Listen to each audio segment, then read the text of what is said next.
Chapter 2 Cruising for Chicks. The Lower Elements, Haven City, West Bank. The traditional image of a leprechaun is of a small, green-suited imp. Of course, this is the human image. Fairies have their own stereotypes. The people generally imagine officers of the Lower Elements Police Reconnaissance Squad to be translucent gnomes or bulked-up elves, recruited straight from the college crunchball squads. Captain Holly's short fits neither of these descriptions. In fact, she would probably be the last person you would pick as a member of the LP Recon Squad. If you had to guess her occupation, the Cadillac stance and sinewy muscle might suggest a gymnast, or perhaps a professional spelunker. But if you took a closer look past the pretty face, into the eyes, you would see determination so fiery you could light a candle at 10 paces, and a straight white syntax that made her one of the Recon Squad's most respected officers. Of course, technically, Holly was no longer attached to Recon. Ever since the Artemis Fowl affair, when she had been captured and held for ransom, her position as Recon's first female had been under review. The only reason she wasn't home warning her furnace right now was that Commander Root had threatened to turn in his own batch if Holly was suspended. Root knew, even if Turner Ferris was convinced, that the kidnapping had not been Holly's fault, and only her quick thinking had prevented loss of life. But the council members weren't particularly interested in loss of human life. They were more concerned with the loss of fairy gold, and according to them, Holly had cost them quite a chunk from the Recon Ransom Fund. Holly was quite prepared to fly above ground and wring Artemis Fowl's neck until he returned the gold, but that wasn't the way it worked. The book, the Fairy Bible, stated that once a human managed to separate fairies from the gold, then that gold was his to keep. So instead of confiscating her badge, Internal Affairs had insisted Holly handle grunt work somewhere she couldn't do any harm. Takeout was the obvious choice. So, Holly was farmed out to Customs and Excise, stuck in a jam pod, and suckered to the rock face overlooking pressure elevator chute. Dead in duty. Smuggling was a serious concern for the Lower Elements Police. There wasn't the contraband itself, which was generally harmless junk. Designer sunglasses, DVDs, cappuccino machines, and such. It was the method of acquiring these items. The BYK Goblin Triad had cornered the smuggling market, and was becoming increasingly brazen in its above-ground exertions. It was even rumored that the goblins had constructed their own cargo shuttle to make their expeditions more economically viable. The problem was that goblins were dim-witted creatures. All it would take would be for one of them to forget the shield, and goblin forces would be bouncing from satellites to news stations around the world. Then the lower elements, the less mild people, the free zone on the planet would be discovered. When that happened, human nature being what it was, pollution, strip mining, and exploitation were sure to follow. This meant that whatever poor souls were in the department's bad books got to spend months at a time on surveillance duty, which is why Hall was now anchored to the rock face outside of Little Shoe's entrance. E-37 was a pressure level that emerged in downtown Paris, France. The European capital was flagged as a high-risk area, so visas were rarely approved. LP business only. No one had been in the shoe for decades, but it still merited 24/7 surveillance, which meant 6 officers on 8-hour shifts. Holly was saddled with Shakespeare Furbill for a podmate. Like most brides, Shakespeare believed himself God's green-skinned gift to females, and spent more time trying to impress Holly than doing his job. "Looking good tonight, Captain," was Shakespeare's opening line that particular night. "You do something with your hair?" Holly adjusted the screen focus, wondering what you could do with an auburn crew cut. "Concentrate, Private. We could be up our necks in a firefight at any second." "I doubt it, Captain. This place is quiet as a grave. I love summers like this. Nice and easy. Just cruising." Holly surveyed the scene below. Furbill was right. The once thriving suburb had become a ghost town with the shoes closer to the public. Only the occasional foraging trolls strolled past their pods. When trolls began staking out territory in an area, you knew it was deserted. "Just you and me, Cap, and a nice too young." "Stow it, Furbill. Keep your mind on the job. Or isn't Private a low enough rank for you?" "Yes, Holly." Yes, sir." Sprites. They were all the same. Give a very pair of wings and he thought he was irresistible. Holly chewed her lip. They'd wasted enough taxpayers' gold on the stakeout. The British should just call it a day, but they wouldn't. Surveillance duty was ideal for keeping embarrassing officers out of the public eye. In spite of this, Holly was determined to do the job to the best of her ability. The Internal Affairs Tribunal was going to have any extra ammunition thrown at her if she could help it. Holly caught up their daily checklists on the platform screen. The gauges for the pneumatic clamps were in the green. Plenty of guys to keep their pod hanging there for long born weeks. Next on the list was thermal imaging. Chicks, I want you to do a flyby. We're going on a thermal. Fribble grinned. Spies love to fly. Roger, Captain, he said, strapping on the thermal scan tube bar to his chest. Holly opened a hole in the pod, and Fribble swooped out, climbing quickly to the shadows. The barn chest bathed the area below with heat-sensitive rays. Holly punched up the thermal scan program on the computer. The field screen swam with fuzzy images in various shades of gray. Any living creature would show up even behind a layer of solid rock. But there was nothing, just a few swirl toads and the tail end of a troll shoveling off the screen. Verba's voice crackled over the speaker. Hey, Captain, should I take her in for a closer look? That was the trouble with portable scanners. The further away you were, the weaker the rays became. Okay, chicks. One more sweep. Be careful. Don't worry, Holly. The chicks man will keep himself in one piece for you. I drew her breath to make a threatening reply, but the retort down in her throat. On the screen, something was moving. Chicks, you getting this? Affirmative, Cap. Affirmative, Cap. I'm getting it, but I do know what I'm getting. Holly enhanced a section of the screen. Two beings were moved around on the second level. The beings were gray. Chicks, hold your position. Continue scanning. Gray? How could gray things be moving? Gray was dead. No heat. Cold as the grave. Nevertheless, on your guard, Private Fribble. We have possible hostiles. Holly opened a chair into Police Plaza. Foley, the LAPD's technical wizard, would undoubtedly have their video feed running in the operations booth. Foley, you watching? Yep, Holly. That's the centaur. Just bringing you up on the main screen. What do you make of these shapes? Blue and gray? I've never seen anything like it. Me neither. There followed a brief silence, punctuated by the clicking of a keyboard. Two possible explanations. One, equipment malfunction. These could be phantom image from another system, like interference on the radio. The other explanation? It's so ludicrous that I hardly like to mention it. Yeah, well, do me a favor, Foley. Mention it. Well, ridiculous as it sounds, someone may have found a way to beat my system. Holly paled. If Foley was even admitting the possibility, it was almost definitely true. She cut the centaur off, switching her attention back to Private Furbo. Chicks, get out of there! Pull up! Pull up! The spy was far too busy trying to impress his pretty captain to realize the seriousness of the situation. Relax, Holly. I'm a sprite. Nobody can hit a sprite. That was when a projectile erupted through a chute window, blowing a fist-sized hole in Furbo's wing. Holly tucked a Neutrino 2000 to his holster, issuing commands through Helmut's comset. Code 14. Repeat, Code 14. Ferry down. Ferry down. We are under fire. 837. Send warlock medics and backup. Holly dropped through the hatch, rappelling to the tunnel floor. She ducked behind the statue of Frond, the first elfin king. Chicks was lying on a mound of rubble across the avenue. It didn't look good. The side of his helmet had been bashed in by the jagged remains of a low wall, rendering his comset completely useless. He needed to reach him soon, or he was a goner. Sprites only had limited healing powers. They could magic away a ward, but Gavin was well beyond them. I'm patching you through the commander, said Foley's voice in her ear. Stand by.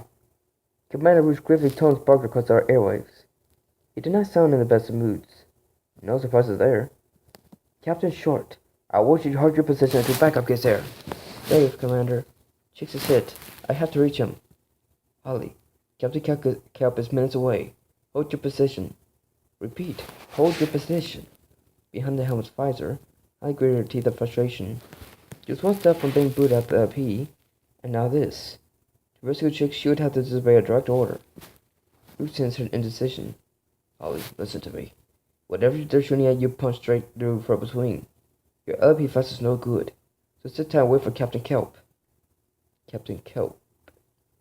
Probably the LP's most gung-ho officer, famous for choosing any trouble at his graduation ceremony. Still, there's no officer Holly would prefer to have at her back going through a door. Sorry, sir. I can't wait. Chicks took a hit in the wing. You know what that means. Shooting a spread in the wing was not like shooting a bird. Wings were its largest organ and contained several major arteries. A hole like that would have ruptured at least 3. Commander Root sighed. Over the speakers it sounded like a rush of static. Okay, Holly, but stay low. I don't want to lose any of my people today. Holly drew her Neutrino 2000 from his holster, flicking the setting up to 3. She wasn't taking any chance with the snipers. Presuming they were goblins from the Baywa Cal Triad. On the 3 setting, the first shot would knock them unconscious for 8 hours at the very least. She gathered her legs beneath her and rocketed out from behind the statue. Immediately, a hail of gunfire blew chunks from the structure. Holly raced toward her fallen comrade. Foot jogs buzzing around her head like a supersonic bees. Generally, in a situation of this kind, the last thing you do would be to move the victim, but with gunfire raining down on them, there was no choice. Holly got deprived by the epaulets. Holly hid behind a running out delivery shuttle. Chicks had been out there for a long time. He was grinning feebly. You came for me, Cap. I knew you would. Holly tried to keep the word from her voice. Of course I came, Chicks. Never leave a man behind. I knew you could resist me. He breathed. I knew it. Then he closed his eyes. There was a lot of damage done here. Maybe too much. Holly concentrated on the wound. Heal, she thought, and the magic welled up inside her like a million pins and needles. It spread through her arms and ran down to her fingers. She placed her hands on Fibber's wound. Blue sparks tinkled from her fingers into the hole. The sparks played around the room, repairing the scorched issue and replicating split blood. The sparks breathing calmed, and a healthy green tinge started to return to his cheeks. Holly sighed. Cheeks would be okay. He probably wouldn't fly any more missions on that wing, but he would live. Holly laid the unconscious Sprite on his side, careful not to put pressure on the injured wing. Now for the mysterious gray shapes. Holly upped, standing on her weapon to forward, and ran without hesitation toward the chute entrance. On your very first day in the LP Academy, I begged Harry know what the chest size of Boltro's pins each cadet to a wall and warns them to never run into an unsecured building during a fight. He says this in the most insistent fashion. He repeats it every day, until the maximum is etched on every cadet's brain. Nevertheless, this was exactly what Captain Highshow's LP Recon proceeded to do. She blasted the turret's double doors, diving through to the shelter of a check-in desk. Less than 400 years ago, this building had been a hive of activity, with tourists lining up for above-ground visas. Paris had once been a very popular tourist destination, but inevitably, it seemed, humans had claimed the European capital for themselves. The only place very felt safe was in Disneyland Paris, where no one looked twice at diminutive creatures, even if they were green. Holly activated a motion sensor filter in her helmet and scanned the building through the desk's quartz security panel. If anything moved, the panel's computer would automatically fly with an orange corona. She looked up just in time to see 2 figures loafing around a viewing gallery toward the shuttle bay. They were goblins, all right, referring to all 4 tracks of speed, trailing a hover trolley behind them. They were wearing some kind of reflective photo suits, complete with headgear, obviously to fool thermal sensors. Very clever. Too clever for goblins. Holly ran parallel to the goblins, 1 floor down. All around her, ancient advertisements sat in their brackets. 2-week solstice tour, 20 ounces of gold, children under 10 travel free. She followed the turnstile gate, racing past the security zone and duty-free booths. The goblins were descending now, boots and gloves slipping on the frozen escalator. One lost his headgear in his haste. He was big for a goblin, over 3 feet. His lidless eyes rolled in panic, and his forked tongue flicked upward to moisten his pupils.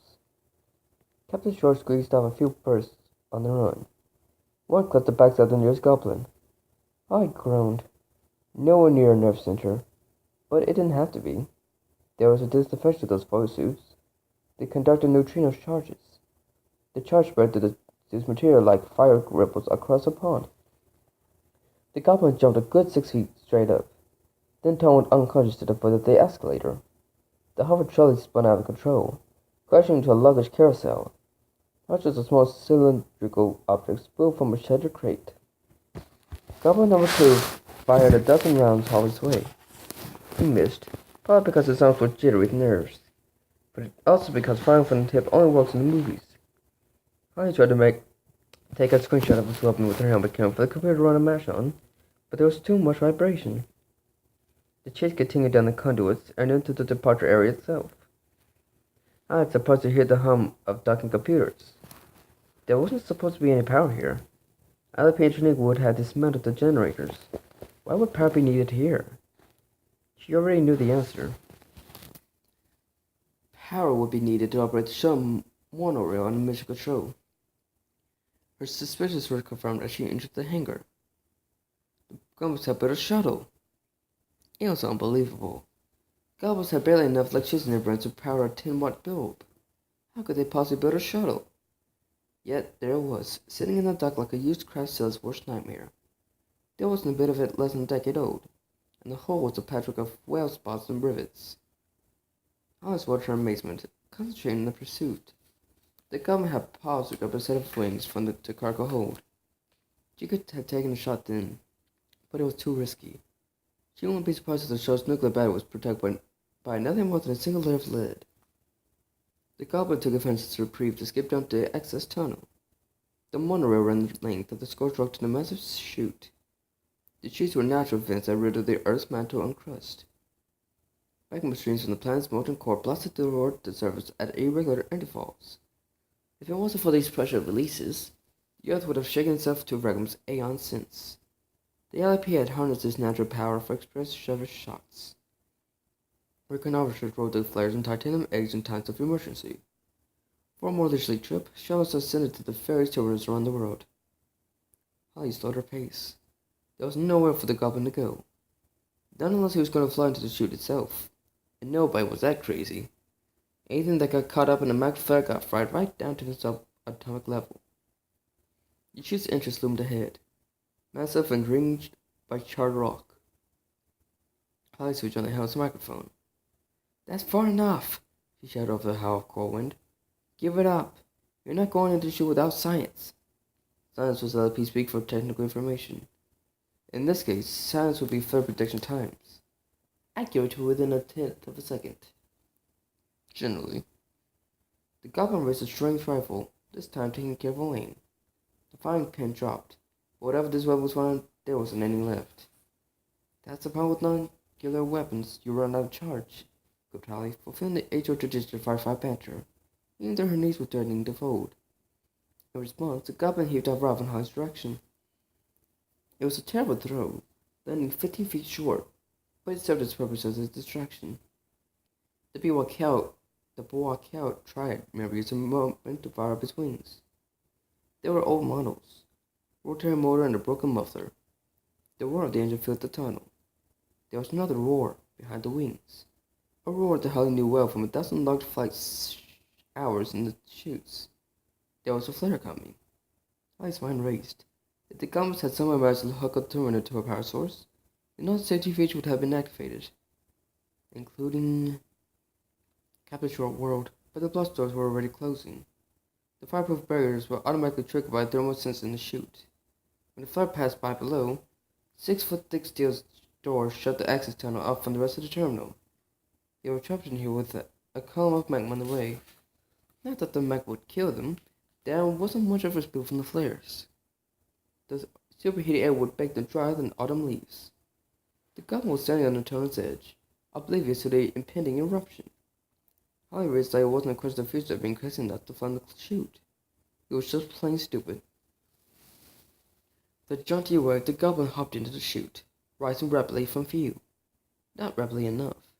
A 20-foot thick jet of rolling lava pounced on him like a waiting snake, consuming him completely. Holly did not waste time grieving. She had problems of her own. LFP jumpsuits had thermal coils to disperse excess heat, but it wouldn't be enough. In seconds, a wall of dry heat would roll in here, and raise the temperature enough to crack the walls. Holly glanced upward. A reinforced line of ancient coolant tanks were still bolted to the tunnel roof.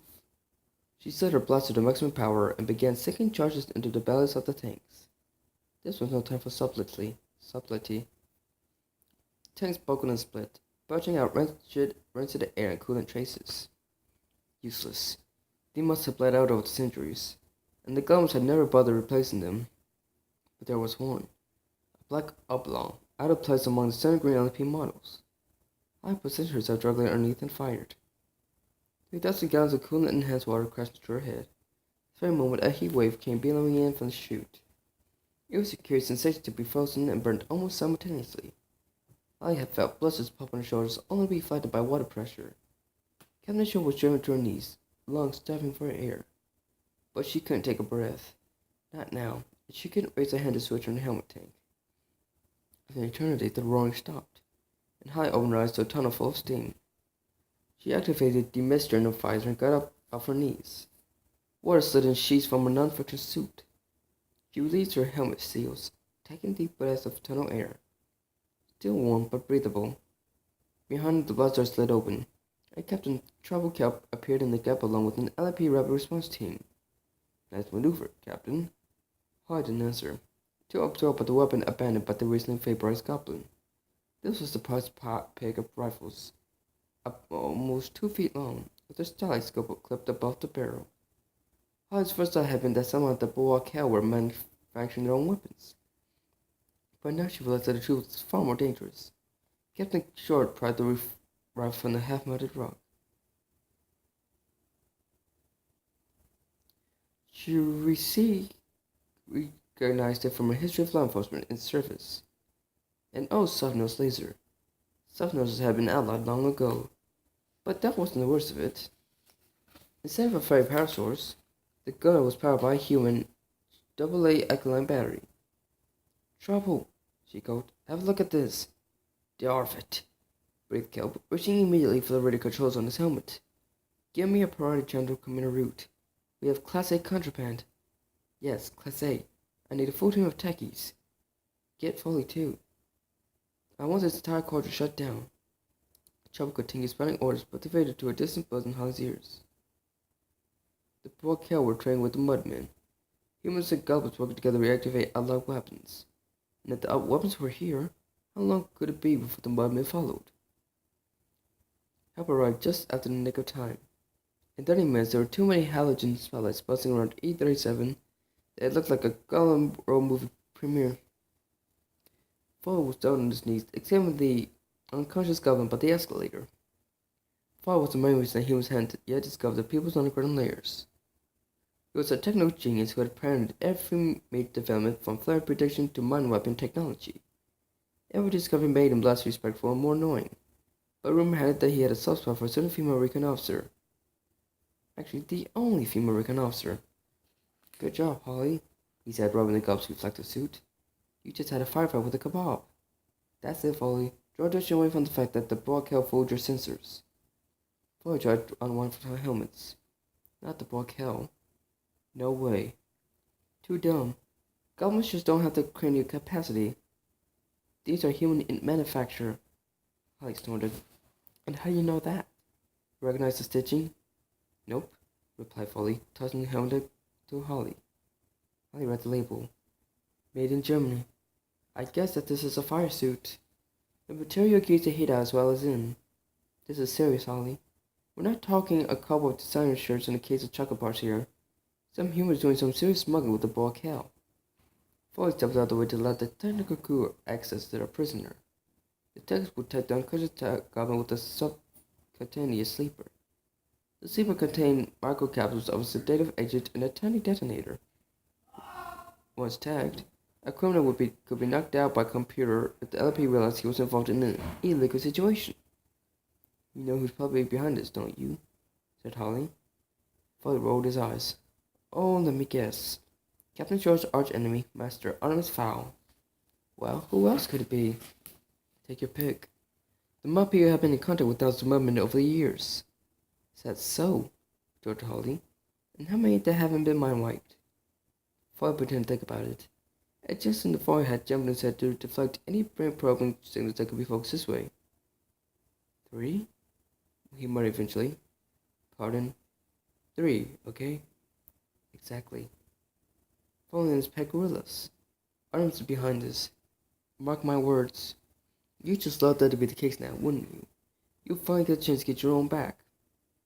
You do remember when the last time that went up against Artemis Fowl? I remember, but that was last time. Foley smirked. I would remind you that he'll be 13 now. Holly's hand dropped to her buzz baton. I don't care how old he is. One step with this, and he'll be sleeping like a baby. Following nod toward the engines. I'd save my choices if I were you. You're going to need them. I followed his gaze. Commander Joy's route was sweeping across the secured zone. The more he saw, the redder his face grew. Hence the nickname Beetroot. Commander, began Holly, you need to see this. Root's gaze silenced her. What were you thinking? Pardon me, sir? Don't give me that. I wasn't out for the whole thing. I was watching the field feed from your helmet. Oh. Oh, hardly covers it, Captain. Root's buzz cut gray hair with quivering with emotion. This was supposed to be a surveillance mission. There were several backup squads sitting on the well-trained behinds only waiting for you to call. But no, Captain George decided to take on the blockade on their own. I had a man down, sir. There was no choice. What was we doing out there in the first place? For the first time, Holly's gaze dropped.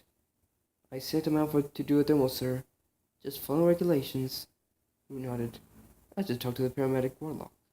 Ripper will be okay, but his flying days are over. There will be a tribunal, of course. Yes, sir. Understood. A formality, I'm sure, but you know the council. I know the council all too well. She will be the first LP officer in history to be the subject of two simultaneous investigations. So was this I hear about a Class A? All contraband was classed. Class A was code for dangerous human technology. Paralysis, for instance. This way, sir. I led them to the rear of the maintenance area, to the shuttle bay itself. A translucent restricted access perspex dome had been erected in the shuttle bay. Holly pressed to the frosted entrance flaps. You see, this is serious. Root cited the evidence. In the shuttle's cargo bag were crates of AA batteries. Holly selected the pack. Pencil batteries, she said. A common human power source. Crude, inefficient, and an environmental disaster. 12 crates of them right here. Who knows how many are in the tones already? Root was unimpressed. Forgive me for not quickening my boots. Some of your guns get to play human video games. So what? Foy has brought guns soft-nosed laser. Oh no, he said, checking the weapon. Exactly, agreed Holly. The commander did not appreciate being left out the conversation. Oh no, he mimicked them. I hope you're just being melodramatic. No, Chief, replied the senator, somber for once. This is deadly serious. The blockade are using human batteries to power the old soft-nosed lasers. They'd only get about 6 shots per battery. But you give every government pocket full of power cells, and that's a lot of shots. Soft-nosed lasers. They were outlawed decades ago. Weren't they all recycled? Foley nodded. Supposedly, but they're fixing to supervise the meltdowns.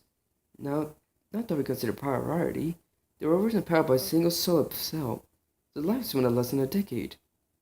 Obviously, someone managed to stick a few out the recycling lockup. Quite a few by the looks of all these batteries. That's the last thing I need. Goblins with soft noses. The soft nose technique involved placing an inhibitor on a blaster, which allowed a laser to travel at slower speeds, actually penetrating the target. Initially developed for mining purposes, they were quickly adapted by some greedy weapons manufacturer.